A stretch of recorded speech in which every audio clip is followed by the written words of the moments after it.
자, 오늘 스트레인저 네 번째입니다. 고넬료라는 제목으로 함께 같이 좀 말씀을 나누도록 하겠습니다. 자, 오늘 본문은 고넬료라는 사람을 우리에게 좀 소개하고 있죠. 여러분 성경에 보면 한 사람을 등장인물을 소개할 때 그 사람의 백그라운드를 아주 자세하게 설명하는 케이스가 있고요. 아니면 이 사람이 있었더라 이렇게만 간략하게 이야기하는 케이스가 있습니다. 근데 오늘 고넬료는 이 사람은 어떤 사람인지, 어떤 직업을 가졌고, 어떤 신분을 가졌고, 어떤 모습으로 살아가고 있는지에 대해서 아주 모든 걸 전부 다 자세하게 설명을 해주고 있습니다. 이 모든 걸 설명하고 있다는 것은 성경의 저자의 의도가 그 안에 담겨져 있다는 뜻이겠지요. 자, 그러면 고넬료의 신분에 대해서 오늘 본문은 성경은 뭐라고 이야기를 하는가? 자, 10장 1절 한번 읽어볼까요? 시작.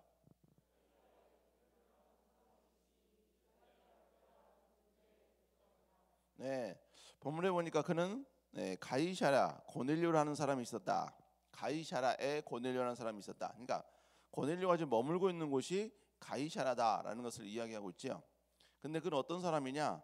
이달리아 부대라 하는 군대의 백부장이다 이렇게 이야기하고 있습니다. 그러니까 그는 헤롯 아그리파 왕 밑에서 로마 군인들로 구성된 가이사랴에 주둔하고 있는 로마 군대의 백부장이었다라는 말입니다. 그러니까 한마디로 이야기하면 그는 이방인이었다라는 말입니다. 이방인이었던 그의 삶은 어땠는가? 자, 사도행전 10장 2절 시작. 사도행전 10장 2절 시작.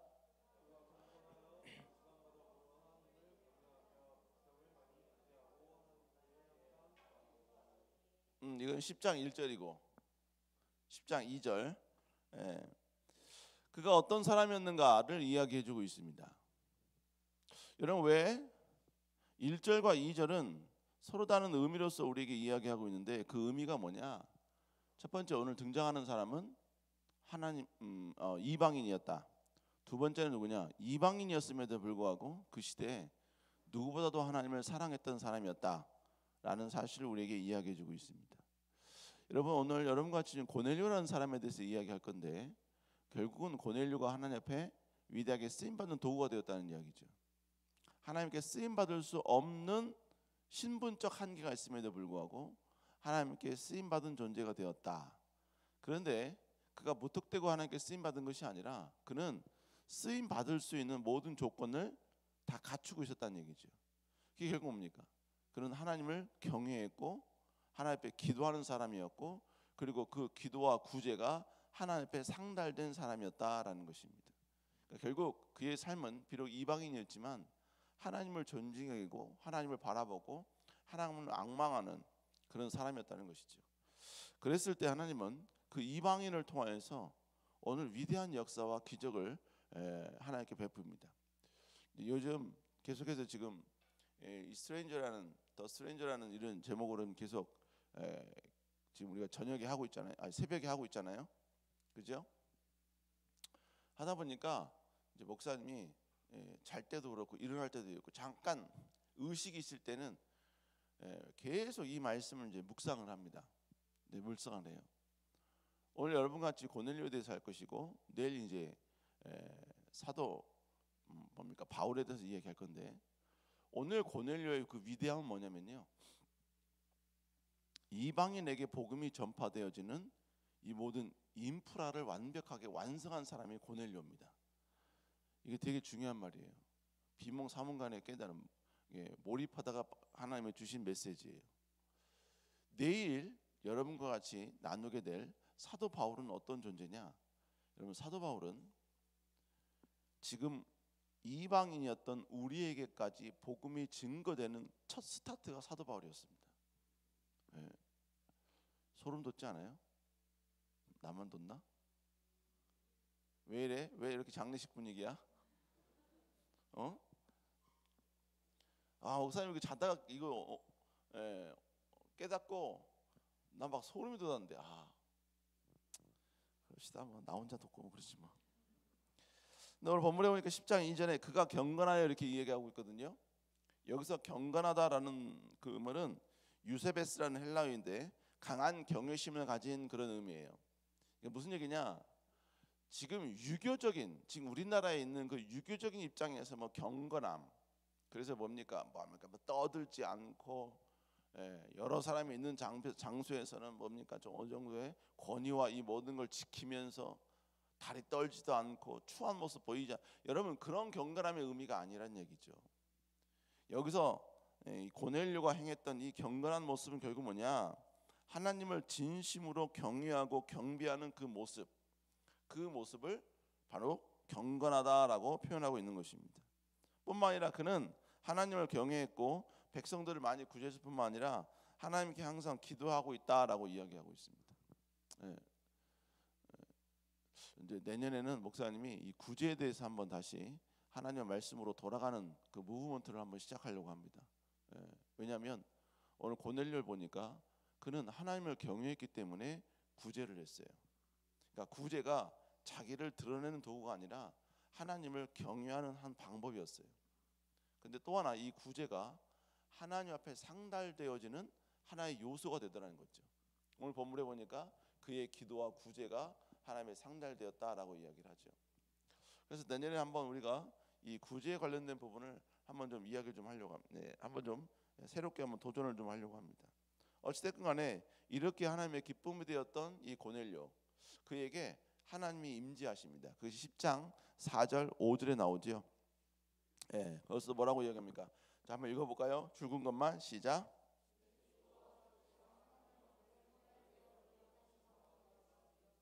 그의 구제와 기도가 하나님 앞에 상달되었다.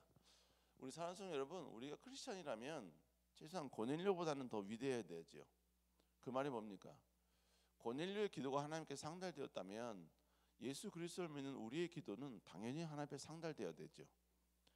가장 불행한, 가장이라는 표현은 그렇게 합니다만, 불행한 그리스도인 누구일까요? 위대한 하나님을 두고도 그 하나님 앞에 기도가, 자신의 기도가 응답되는 것을 단 한 번도 경험하지 못하는 존재. 여러분, 그 존재가 여러분 불행한 존재가 아닐까요? 하나님, 그 위대한 전능하신 하나님이 내 편이시고 모든 준비가 다 끝났는데 하나님의 그 전능성을 내 삶 가운데 개입시키고 여러분 도입시키는 데 있어서 그 하나님께 상달된 기도를 한 번도 하지 못했다. 여러분, 이건 불행한 거죠. 오늘 본문에 보니까 고넬료는 얼마나 여러분 기도를 많이 했으면, 하나님께 얼마나 진실되게 했으면 그의 기도가 하나님께 상달되었다라고 이야기합니다. 그러자 하나님께서는 그에게 환상 가운데 천사를 보내서 이야기를 합니다. 바로 베드로를 너희 집으로 초청하라는 그러한 명령을 하시죠. 그래서 결국 이 고넬료는 자기 집에 있는 하인 둘과 그리고 부하 가운데 경건한 사람 한 사람을 바로 이 누굽니까? 이 베드로에게 욥바로, 베드로를 부르기 위해서 욥바로 보냅니다. 그런데 이들이 욥바로 보내고 난 다음 날, 그러니까 고넬료가 하나님의 그 놀라운 환상을 본 다음 날, 하나님은 다시 베드로에게 역사하십니다. 그 베드로에게 역사하셨는데 어떻게 역사하셨느냐? 이런 베드로에게 환상을 보여준 거예요. 어떤 환상이냐면 구약 시대에, 구약 성경에 먹지 말라고 하는 음식들을 환상 가운데 베드로에게 내린 겁니다. 그리고 베드로에게 너는 이거를 먹어라라고 처음에 명령을 하시죠. 자, 우리 한번 사도행전 10장 13절 읽어볼까요? 시작. 10장 13절 넘어갔어. 시작.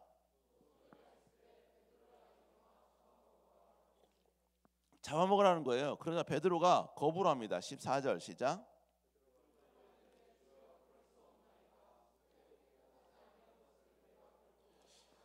지금 베드로는 하나님을 향해 저항하는 게 아니에요. 하나님의 명령대로 지금 지키고 있는 겁니다. 지금 베드로는 갈등 속에 있는 거예요. 왜? 지금 하나님께서 먹으라고 한 그 모든 음식들은 하나님이 구약 성경에서 절대로 먹지 말라고 한 음식들입니다. 하나님이 먹지 말라고 명령한 음식이었는데 지금 하나님이 먹어라라고 말씀하고 있는 거예요. 그러니까 지금 베드로는 과거에 구약 성경에 하신 그 말씀을 신뢰해서 지금 먹으라고 하신 하나님의 말씀을 지금 거부하고 있는 것입니다.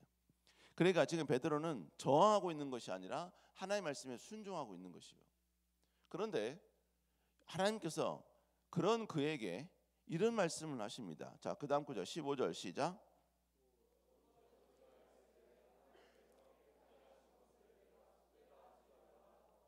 지금 네가 봤을 때 구약 성경에 나오는 그 모든 것들 하나님은 부정하다고 이야기하는데 하나님께서는 이제 부정한 게 아니라 이제 정하게 만들었다. 하나님이 깨끗하게 만들었다는 거예요.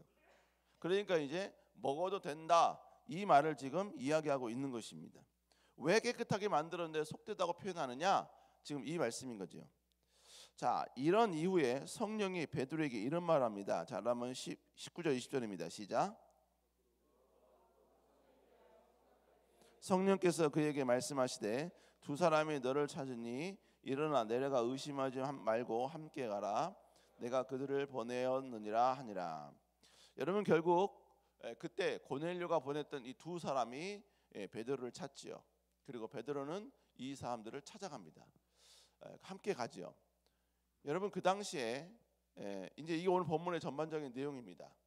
그러면 오늘 본문을 통해서 우리가 다시 한번 깨달을 내용은 뭐냐? 첫 번째로 여러분은 하나님은 이제부터 이방인에게 적극적으로 복음을 전하시겠다는 거예요.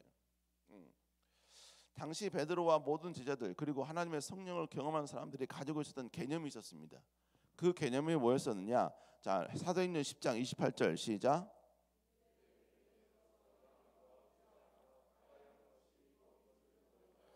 자, 유대인으로서 이방인과 가까이 하는 것은 위법이었어요. 법을 어기는 거였어. 하나님 말씀을 어기는 거였다는 거. 이런 사고와 이런 가치관이 그 당시에 모든 제자들, 성령에 충만한 사람들, 그리고 하나님을, 예수님을 구주로 영접한 모든 유대인들에게 인식되었던 그런 진리였습니다. 그래서 베드로는요, 고넬료가 찾아올 것을 전할 것을 고넬료에게 찾아오는 것을 많이 망설이는 것이죠. 그런데 하나님의 환상이 있었기 때문에 그는 지금 고넬료와 함께 이방인들이 모여 있는 그의 집에 찾아오게 된 것입니다. 자, 이렇게 이야기를 하자 고넬료도요, 자신이 하나님으로부터 들었던 그 놀라운 환상의 소리, 하나님으로부터 들었던 그 놀라운 자기가 경험했던 그 사건을 베드로에게 이야기를 합니다. 쭉 이야기를 하자 나중에 베드로가 그 이야기를 듣고 이렇게 고백을 해요. 사도행전 10장 34, 35절입니다. 시작.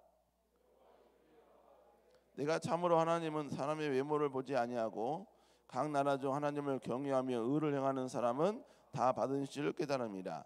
자, 여기서 베드로가 뭐라고 말하면 하나님은 외모를 보지 아니하시고 각 나라 중 하나님을 경외하고 의를 행하는 자들을 다 받으신다라는 사실을 고백을 하지요. 그걸 깨달았다는 이야기예요. 여러분, 오늘 이 고백은요, 이 베드로의 고백은 어떤 고백이냐? 이스라엘 역사 가운데 이제 하나님은 드디어 이방인을 향한 구원 계획이 있다는 사실을 이제 온 천하에 선포하고 선언하는 그러한 모습이라는 것이지요. 하나님은 아브라함의 언약을 통해서 말씀하신 것, 이방인을 내가 구원하겠다는 것, 여러분 이 약속을 절대로 잊지 않고 계셨어요. 그리고 그 약속을 성취해 가는 데 있어서 그 약속을 성취해야 될 하나님의 백성들이 여전히 이방인을 만나는 것은 위법이다라는 사고가 있었기 때문에 하나님은 오늘 고넬료를 통하여서 이 모든 것들에 지금 도전을 주고 있다는 것입니다. 그래서 하나님은 때가 되면 이방인을 구원하시겠다는 이 놀라운 계획의 역사를 이제 실행하시고 이제 발전시키려고 오늘의 이 사건을 우리에게 허락하신 것입니다. 여러분, 오늘 이 고넬료를 통하여서 지금 좀 이따 이야기하겠습니다만 좀 이따 이야기합시다. 결국 오늘 하나님은 우리에게 이야기한 내용은 뭐냐? 고넬료를 통하여서 하나님은 이방인을 향한 구원 계획을 이제 수면 위에 올리셨고, 그리고 이제부터 이방인을 향한 하나님의 복음 전파를 시작하는 위대한 선포식을 오늘 고넬료를 통해서 진행하고 있다는 것입니다. 여러분, 그러기 때문에 조금 이따 이야기하겠습니다만 그러기 때문에 여러분 12제자와 뿐만 아니라 그 당시에 성령의 충만함을 체험한 사람들이 이방인에게 복음을 증거하기 시작을 해요.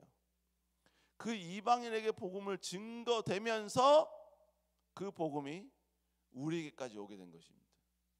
그러니까 오늘의 고넬료가 없었으면요, 우리도 없는 거예요. 지금 고넬료의 사건이 없었으면 지금 우리도 예수님의 복음을 전파되는 것이 불가능했다는 것입니다. 두 번째로 예수님은 이방인의 구원 계획을 방해하는 모든 대상들을 설득하셨다는 거예요. 하나님의 마음은 이방인을 구원하는 일을 원하신 것이었죠. 그런데 정작 그 일을 해야 될 하나님의 백성들, 12제자들, 성령의 강력한 능력을 체험한 사람들은 이방인을 구원할 의지가 전혀 없었습니다. 그런데 그때 베드로는 고넬료를 통하여서 당시 상황에 대해서 이렇게 고백을 합니다. 자, 10장 28절에 보니까 이방인과 교제하는 것은 위법이라는 사실을 고백하고 있죠. 여러분, 지금 이러한 사고방식이 있었기 때문에 그들은 이방인을 향해서 절대로 구원을 전파하는 것을 아예 스탑을 시킨 겁니다. 그럼 왜 이들은 이방인을 향해서 이렇게 적대적일 수밖에 없었느냐? 여러분, 이것도 하나님의 명령에 순종한 결과였습니다. 자, 무슨 얘기냐? 하나님께서 이방인들을 애초에는요 배척하라고 이야기했어요. 자, 출애굽기 34장 12절 읽어볼까요? 시작.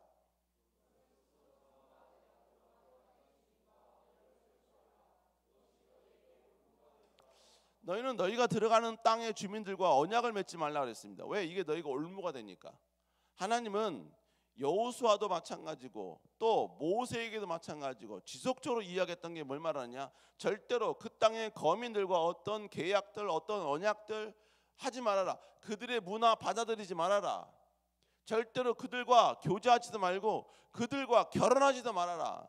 여러분, 계속해서 하나님은 이방인들과 섞이는 것을 철저히 금지시켰습니다. 이렇게 금지시킨 이유가 뭐냐? 그것은요, 하나님을 향하는 그 믿음이 오염될까 싶어서, 그들의 신앙이 변질될까 싶어서 하나님은 철저히 여러분 이방인들을 배척하게 만드셨다는 것입니다. 그러니까 지금 베드로와 모든 사람들이 이방인을 향하여 함께하는 것, 이것이 위법이라고 이야기하는 것은 당연한 거였고 마땅한 거였다는 것입니다. 그런데 복음이 들어온 상황에서 예수 그리스도로 말미암아 이제 이방인은 배척의 대상, 공격의 대상이 아니라 이제는 포용의 대상이 된 거예요. 그래서 하나님께서는 베드로에게 환상을 보여주면서 뭐라고 말씀하셨냐면 바로 내가 속된 것을 깨끗하게 했다라고 이야기하고 있는 겁니다. 이방인들이 옛날에는 속된 존재였었는데 이제 내가 예수 그리스도를 통해서 그들을 정하게 만들었다, 깨끗하게 만들었다. 그러므로 이제부터 이방인에게 복음이 증거되는 이 모든 역사들, 놀라운 능력들 이제 내가 하길 원하신다 라는 것을 이제 선포하셨다는 거예요. 그런데 정작 이 일에 최선을 다해야 될 하나님의 백성들이 여러분 여전히 거부하고 있는 거야. 저항하고 있는 거야. 그래서 여러분 하나님은 이 고넬료를 통하여서 그들이 지금까지 가지고 있었던 이 모든 고정관념에 균열을 가하게 만들기 시작하십니다. 여러분, 제일 먼저 베드로가 고넬료가 경험했던 환상에 대해서 이야기를 듣자 그가 이렇게 고백을 하죠. 자, 사도행전 10장 34, 35절 읽지 않겠습니다. 여기서 우리가 집중해서 봐야 될 단어가 뭐냐면요, 하나님은 외모를 보지 아니하시고 라는 단어와 각 나라 중이라는 단어입니다. 그리고 맨 마지막에 뭐죠? 다 받으신 줄 깨달았도다 라는 거예요. 이건 다 누구를 지칭하는 말이냐? 이방인을 지칭하는 말입니다. 이방인을 지칭하는 말. 다른 사람, 외모를 보지 아니한다는 얘기 뭐예요? 유대인과 다른 외모를 가진 이방인들, 또 각 나라 중이라는 얘기 뭐냐면 로마일지라도 그 다음 뭐예요? 다 받으신다는 거예요. 근데 더더욱 중요한 단어가 뭐냐면 깨달았노라 라는 거예요.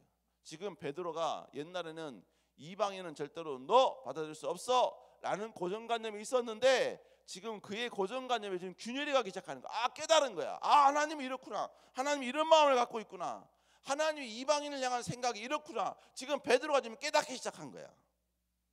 근데 베드로도요 이렇게 고백은 했는데 그의 마음 가운데 여전히 이방인에 대한 거리를 두는 마음이 있었던 것 같습니다.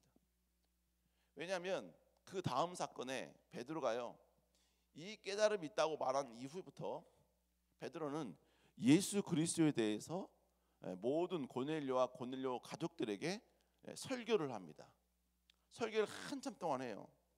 설교를 한참 동안 하는 가운데 맨 마지막 즈음에 이런 일이 벌어집니다. 자, 사도행전 10장 44절 시작.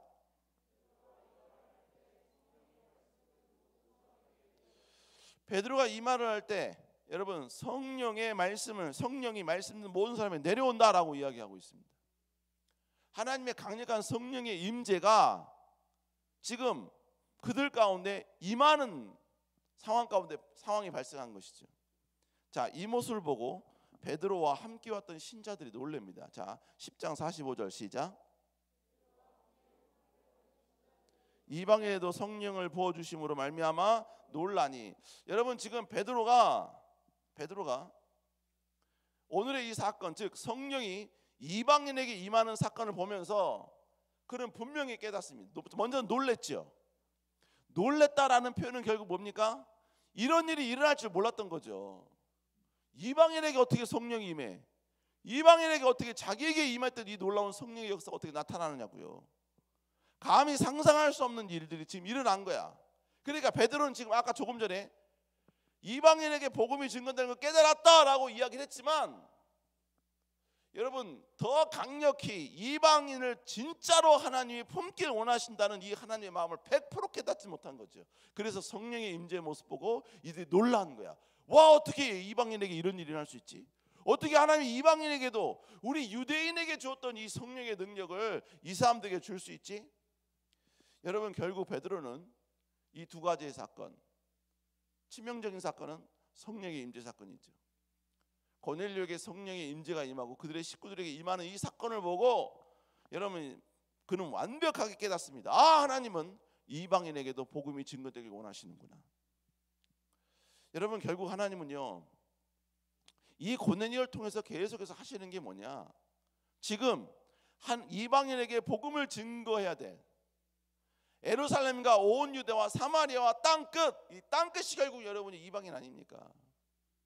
그에게 복음을 증거해야 되는데 그들이 가지고 있는 고정관념으로 이방인에게 전혀 복음을 전하지 않으려는 그들을 하나님은 계속해서 이 고넬료를 통하여서 그들이 가지고 있는 이 모든 고정관념을 깨트리고 계시고 무너뜨리고 계신다는 것입니다. 여러분 결국 우리도 마찬가지죠. 우리의 마음 가운데 있는 그 고정관념, 내 주변 사람들은 그냥 친구고 선배지 내가 복음을 증거해야 될 사람들이 아니야. 내가 같이 어떤 사회생활을 해야 될 존재들이지 절대로 예수 그리스도의 복음이 증거될 그런 존재가 아니야. 그냥 신앙생활은 교회에서만 하는 거지 무슨 직장에서 드러내고 무슨 복음을 내가 교회가 아닌 다른 바깥에서 어떻게 선포하고 증거하는 거야. 그 말도 안 돼. 이런 고정관념을 갖고 있는 하나님의 백성들에게 하나님은 오늘 고넬료의 모습을 통해서 우리에게 다시 한번 이야기하고 있는 거예요. 우리는 하나님을 사랑하고 있다고 하지만 결국은 뭡니까?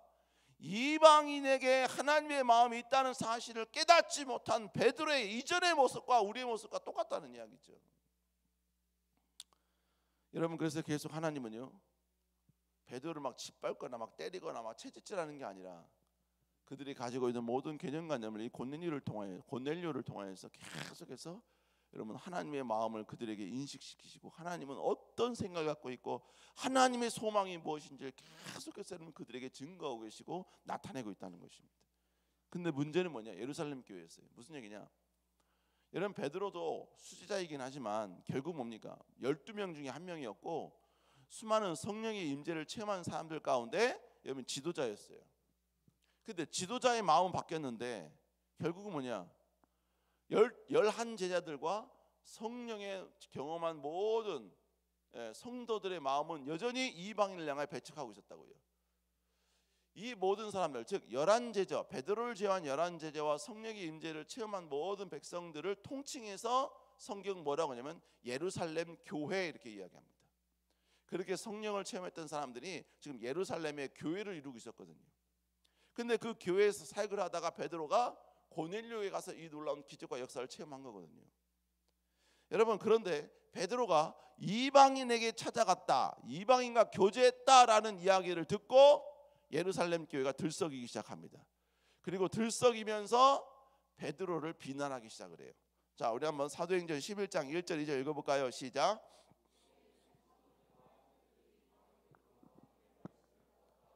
예, 들었더니 여기가 뭐예요? 아, 베드로가 이방인에게 찾아갔다고? 이방인에게 가서 복음을 전했다고? 지금 이야기를 들은 거야. 근데 이야기를 들었을 때 그들이 어떻게 반응하느냐? 자, 2절 읽어봅시다. 시작.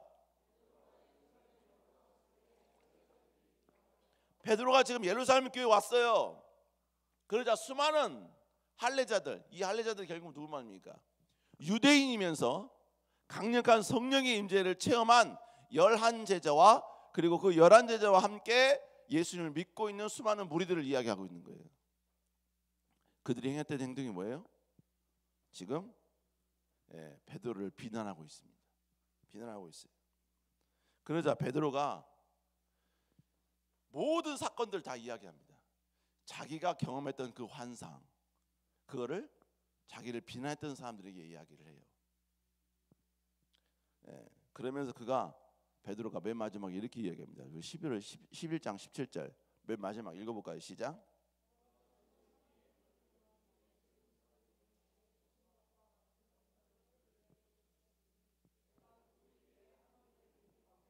내가 누구에게 하나님의 능력을 맡겠느냐? 이게 무슨 얘기입니까? 하나님은 이방인을 구원하기를 원하시는데 그 하나님의 그 위대한 계획이 선포되었는데 내가 어떻게 이걸 방해하고 막겠냐 이거죠. 그러니까 뭐예요? 이방인은 배척의 대상이 아니라 선포의 대상이라는 것입니다. 자, 그러자 예루살렘 교회에서 위대한 선포를 합니다. 자, 사도행전 11장 18절 시작.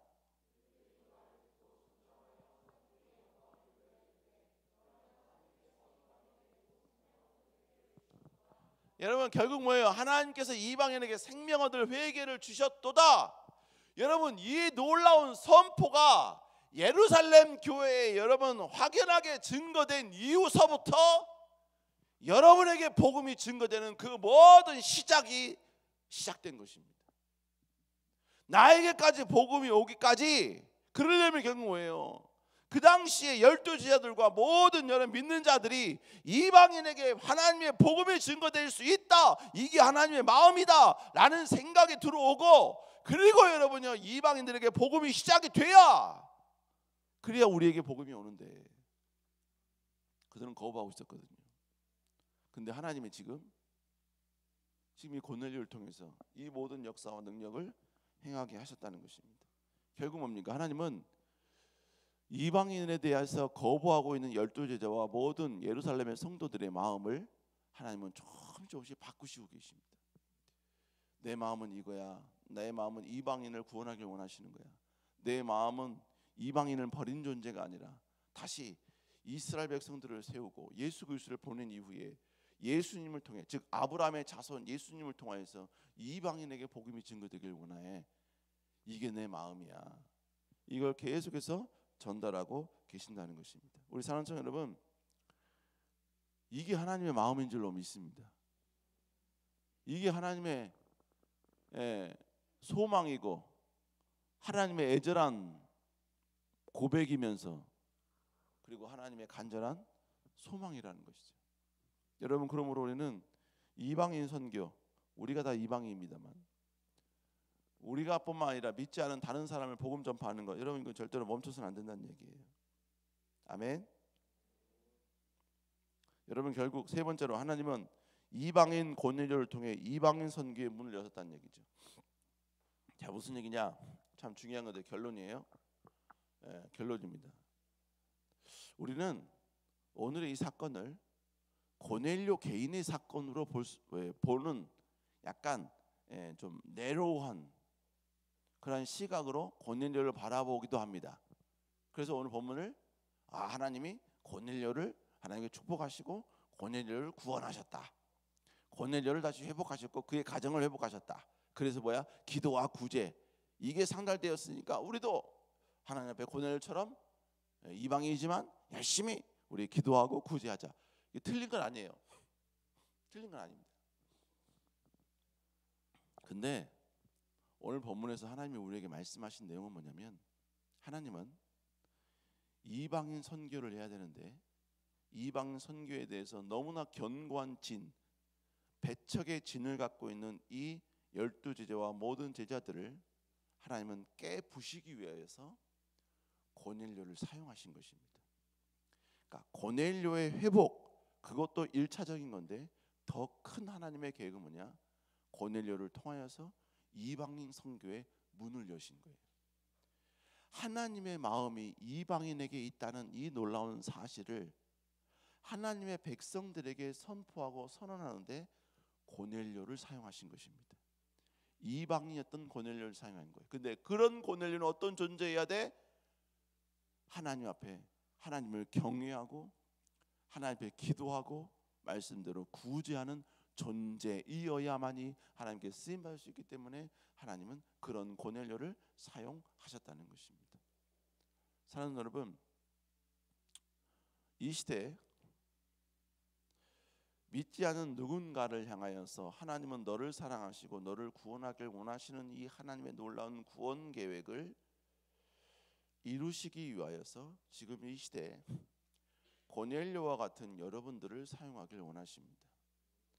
여러분들을 통하여서 다시 한번 하나님은 이방인을 사랑하신다, 그 이방인 가운데 있는 너를 사용하신다라는 사실을 증거하길 원하시고, 그리고 아름답게 그들에게 인식되길 원하신다는 것이죠. 그 고넬료 같은 존재가 바로 우리인 줄로 믿습니다.